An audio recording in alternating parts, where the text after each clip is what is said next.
always do with our prelim notables, locks. I'll let you kick this one off, Tom. What do you say?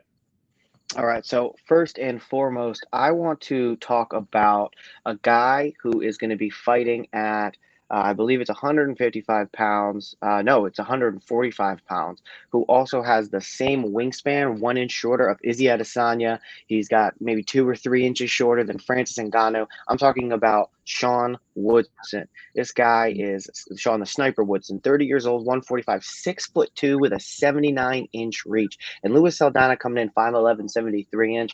Not a small guy, especially for the division whatsoever. Actually used to having a pretty, usually used to having that reach advantage. And Sean Woodson is going to have 6 inches on him. We've seen what Sean Woodson has done in the past with a 6-inch reach advantage. He's super long, and he uses it well, really, really.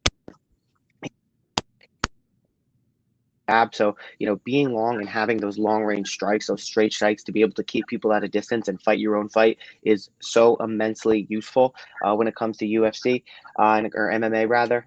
He does have a little bit of iffy grappling, and it does get worse as the fight goes on, as he gets more tired.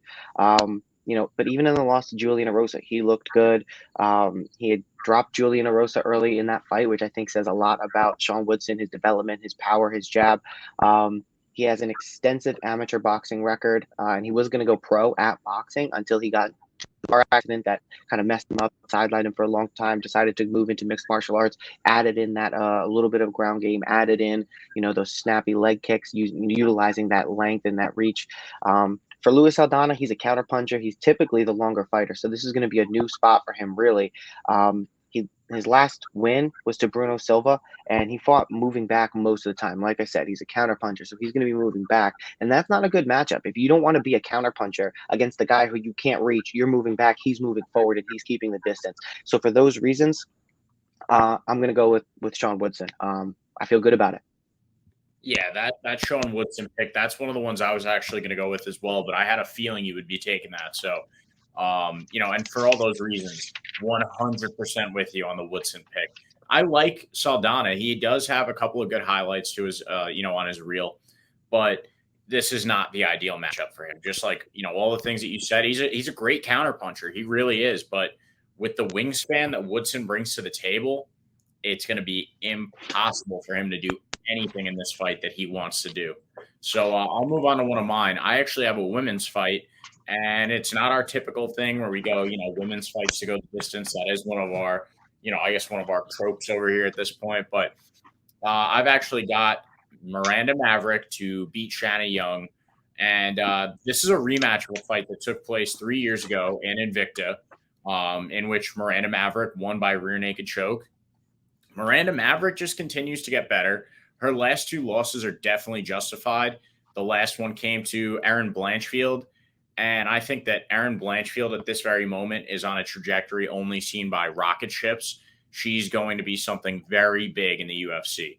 And then you have the loss to Macy Barber, which was complete robbery. It was highway robbery. Anybody will tell you that watched that fight, that was Miranda Maverick. At the end, it should have been her getting her name called by Bruce Buffer on the judges' scorecards. But Shanna Young, while Miranda Maverick has gotten better these past 3 years, I don't think that Shanna Young really has. Her losses have not aged well at all. Miranda Maverick has the potential to maybe even finish Young this weekend with her wrestling because Young still gives up her back like she did the first time around that they fought. She gives up her back very, very easily. And Maverick, she likes to take the back against really subpar wrestlers. She tried to do it against Macy Barber a few times and then, got into a little bit more of a stand-up, bout. But her wrestling is very nice. I would expect Miranda Maverick to, at the very least, exploit Young's incompetence on the ground. And Maverick right now is coming in at a minus 400 favorite. So not ideal as, like a straight pick. Great parlay leg because I have a lot of confidence in Miranda Maverick this weekend. But what I think a really smart play here would be a double chance bet straight for Miranda Maverick to win by submission or decision, if that's available on your book or in your state. I think that's a really smart bet because she's got two solid paths to victory, whether she wins by control time, which we know that women's fights are really heavily judged on, She has the wrestling ability to control Young on the ground for 15 minutes entirely. And then she also has the ability to, like I said, take her back and, sink in those hooks and then finish her by rear naked choke again, probably. That seems to be Miranda Maverick's submission of choice. So that's my prelim notable. What do you think of that one? Yeah, I like that a lot. I think Miranda Maverick is very versatile. And the one thing that I noticed when I look at this fight is Miranda Maverick is coming in with a 65.5-inch reach at 5'3". Shanna Young is coming in with a 65-inch reach at 5'7". So a little bit of a longer reach for Miranda Maverick, not a ton. But being a shorter fighter and having the longer reach in mixed martial arts is actually an advantage, because when you are the taller fighter, you got to lower your guard a little bit because those punches are coming up at you to some extent. When you lower the guard a little bit, now it's lowered from here now to here. So it's like right in your eyesight path. So that could potentially be a struggle for Shanimal, who I haven't seen a lot of things, that impress me and that make me think that she'll be able to withstand the onslaught that Miranda Maverick is going to come, in the versatility. So I like Miranda Maverick in that fight as well. I'm going to tell you there. And then one other fight that I wanted to talk about, to the main card, and I feel the best of those two, Miranda Maverick and Sean Woodson. Those were what I would consider locks.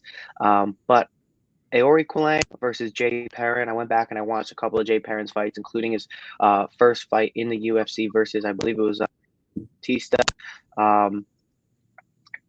Jay Perrin just got kind of overwhelmed in that fight. Everything that he tried to do, Batista was able to do better. And I think Aori Kulang is in a lot of the same challenges. My coffee cake this morning, not a great decision if you have a little bit of acid reflux and you're going to be talking for long periods of time. Wouldn't recommend.